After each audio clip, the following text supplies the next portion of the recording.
Good morning, this is Eyisegun, and once again, I just want to say something in conclusion to my piece on tithing. I wasn't going to say anything further to my last video, but events have since overtaken. First and foremost, let me start off by breaking some good news. I was informed by a reliable source that the Christian Association of Nigeria, known as CAN, are in the process or have been speaking to certain churches, trying to get them together, trying to get the leaders to finance a particular relief effort for those who are being persecuted in the north, as I said in my last video. And though I don't know the details of how that's going to play out, it's good to know that these things are happening. I'm not also claiming that these things are happening on account of my video. I'm not saying that at all. I'm just sharing information that I've been given as I've been trying to find out what's going on. And so I'm very, very happy, and I'm happy about that. I'm also hoping that church leaders who are involved aren't going to go back and solicit more money from their members, but they will go to the church coffers to take from what is and should be in the storehouse already. So, and I think that would sort of strengthen the credibility of their effort, in my opinion. So I'm very happy about that. The reason why I've had to do this third video is I got some feedback from my last video, and there were a few people who were concerned that I was putting myself in the line of fire by calling out certain leaders and mentioning them by name because they're very, very big ministers. Now, the first things first is men are not God. Whether they're general overseers, whether they're bishops or they're popes or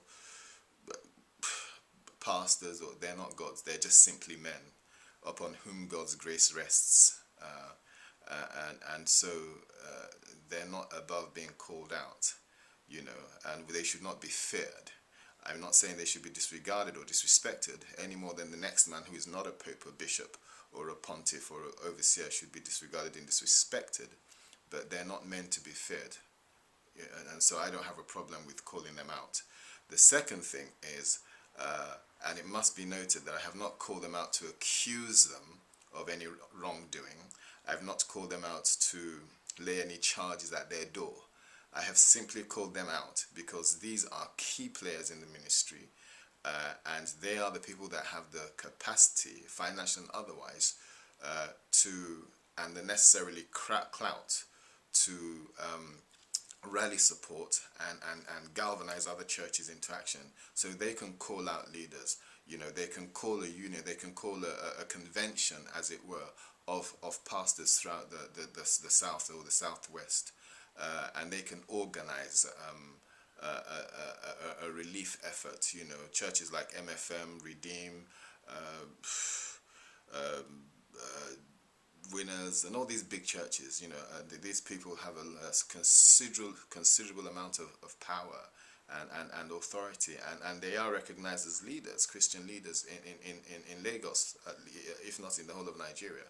And so for that reason I have called them out, because they can organize. If you look at Redeem, for instance, they've done big meetings like Camp and Lekki 90 something and all of that. So they have the experience in organization, and for that reason, they, alongside other churches, can organize a relief effort, and that's the sole reason for which I have called them out. And so that's all I have to say about that. So for those who are a bit offended, I can't even apologize, because I don't see that there's anything to apologize for, but I just think we need to open our minds a little bit more and try to understand things better. That's what I'd say there. The other thing I'd like to say for us who are in the South and enjoying relative peace and harmony as we go about our Christian worship is that even even though churches, I have called out on churches to get together and do something, and I'm sure churches are doing that already. Something's happening in the offing. Um, Individuals and groups of individuals, Christian individuals, concerned Christian individuals, and even non-Christians can support this relief effort. Friends can get together and say, you know something, we're going to do this or we're going to do that. It's important that we don't see this as a northern problem. And a very good example of this position is if we look in Esther, the book of Esther, chapters 3 to 5. You find that Esther's she's one of the king's consorts or whatever. She's not yet quite the queen, but she has favor with the king and all of that. And Mordecai gets hold of a plan, and he knows that there's a plan to wipe out the Jews and all that sort of stuff. And he sends words to Esther and says, look, Esther, you're in a position of influence. There must be something you can do. I'm paraphrasing, of course, but that's the gist of it, And she comes back and says, quite rightly, look, you don't go before the king unless the king sends for you. If he doesn't send for you and you go before him, that's off with your head. So I have very good reason not to go. And then Mordecai says, look, I understand that, but something has to be done, And even if you don't do anything or attempts to do anything, he says, look, God will raise deliverance from some other place, but you and your father's house will perish. So what I'm trying to say here is let's not get comfortable and think that, well, it's not our problem. It's not happening to us. We're safe in Lagos. Nothing's going on. No bombs have gone off. It's all happening in the north. And then kick back, and sit back and do nothing. Because who's to say that one day, a bomb won't go off in the Rock Cathedral? Now, please, this is not a prophecy that a bomb is going to go off in the Rock Cathedral. But I am saying that these things can happen down south in the same way that these things are happening in the north. Terror knows no bounds, and terror has no boundaries. Or terrorism has no boundaries. If you want to call it terrorism, it has no boundaries. So we've got to be mindful of the fact that just because we're in relative safety today doesn't mean that we are going to enjoy that continuously. A bomb can be set off in any church in Lagos. A bomb can be set off in places like camp. Yes, we can pray and God will never forbid this. God will always forbid these things happen. But I'm sure that there were praying Christians in the north where things are happening, where bombs are going off, where people are being set on fire in their churches, locked within the church building. I'm sure these people believed in the same God, and I'm sure they pleaded the same blood of Jesus. So let's not get carried away with those things and think it's not our problem. Because I know that we have a tendency to do that. Oh, it's only happening up there in the north. It's way over there. It's not over here.